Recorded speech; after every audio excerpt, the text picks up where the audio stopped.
হযরত ওমর রাদিয়াল্লাহু তাআলা আনহুকে নামাজরত অবস্থায় ছুরি নিক্ষেপ করে হত্যা করা হয়েছে। হযরত আলী রাদিয়াল্লাহু তাআলা আনহুকে নামাজরত অবস্থায় তীর নিক্ষেপ করে হত্যা করা হয়েছে।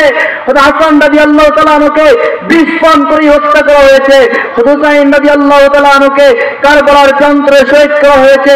কোন অপরাধে ওমা নাকামু ইল্লা মিনাল্লাহিল আজিজিল হামিদ, তাদের কোনো অপরাধ ছিল না, তাদের একটাই অপরাধ ছিল, তারা মানত জমিন যার আইন চলবে। বাড়িতে যখন কোষমুক্ত করেছে তখন ছোটবেলার কথা মনে পড়ে গিয়েছে। আহারে, এই বাপ আমাকে কত কষ্ট করে লালন করেছে, কত কষ্ট করে আমাকে মানুষ করেছে, আমাকে খাইয়ে দিয়েছে, আমাকে কত আদর করেছে, এই বাপকে আমি কিভাবে মারি, এই কথা ভেবে কোষবদ্ধ করলেন আবার তরবারিতে কোষবদ্ধ করার পরে আবার যখন ঘুরে ফিরে চলে আসবেন, এমন সময় মনে পড়েছে, আরে আজকে যদি আমার পিতা বলে, আমি যদি আজকে বদরের ময়দানে আমার পিতাকে ছেড়ে দেই, তাহলে কিয়ামতের কঠিন মুসিবতের দিনে যেদিন মা তার সন্তানকে বলে যাবে, সন্তান তার মাকে চিনবে না, এমন কঠিন মুসিবতের দিনে আল্লাহ রব্বুল আলামিন আমাকে ছেড়ে দিবে না।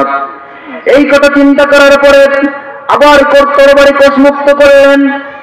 এক আঘাতে পিতাকে দুনিয়া থেকে বিদায় করে দিয়েছেন। বদরের যুদ্ধ শেষ হয়ে গিয়েছে, সবার মুখে হাসি, যুদ্ধে বিজয় হয়েছে, কিন্তু উবাইদা রাদিয়াল্লাহু তাআলা আনহুর মুখে হাসি নাই। বিশ্বনবী এক সাহাবীকে ডাকলেন, ডেকে বললেন, ও আমার সাহাবীরে, আমার উবাইদার মুখে কেন হাসি নাই? উবাইদার কি হয়েছে? সাহাবী বললেন, ইয়া রাসূলুল্লাহ, ইয়া হাবিবাল্লাহ, বদরের ময়দানে উবাইদা রাদিয়াল্লাহু তাআলা আনহুর পিতা শহীদ হয়ে, পিতা নিহত হয়েছে, পিতা মারা গিয়েছে। বিশ্বনবী বললেন, আমার সাহাবী, আমার উবাইদার বাবাকে তোমরা কে মেরেছো? সাহাবী বললেন, ইয়া রাসূলুল্লাহ, ইয়া হাবিবাল্লাহ, আজকের বদরের ময়দানে আমরা আবু উবাইদার পিতাকে কেউ মারতে যায় নাই, আবু উবাইদার বাপকে কেউ নিহত করতে যায় নাই, তাহলে কে মেরেছে? সাহাবী বললেন, ইয়া রাসূলুল্লাহ, ইয়া হাবিবাল্লাহ, বাপের মহব্বতকে দূরে রেখে একমাত্র আপনার ভালোবাসায় আর আল্লাহর ভালোবাসায় উবাইদা আজকে বদরের ময়দানে উবাইদার বাবাকে নিজেই নিহত করে দিয়েছে। বিশ্বনবীর চোখ দিয়ে টপটপ করে পানি পড়ছে।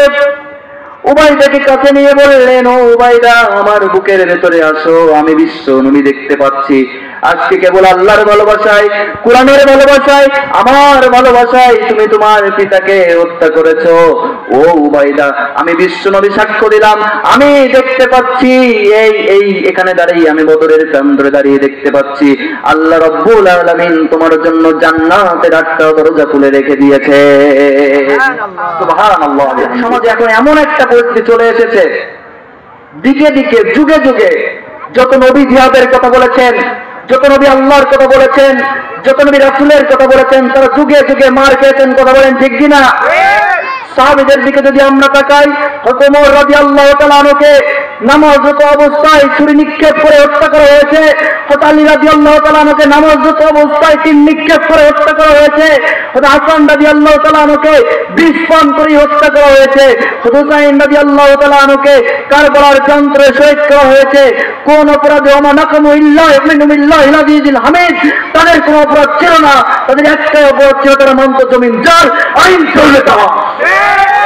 একটাই অপরাধে তাদেরকে শহীদ করে দেওয়া হয়েছে। প্রিয় মুসলমান ভাইয়েরা, আজকে দিকে দিকে আমার নবীকে নিয়ে অবমাননা হয়, আমার কোরআনকে নিয়ে অবমাননা হয়, আর আমরা মুসলমান ঘরেতে বসে রোজ খেয়ে আমাদের সমাজ চালাচ্ছি, দিন চালাচ্ছি, কোরআনের শিক্ষা আমাদের সমাজে নাই।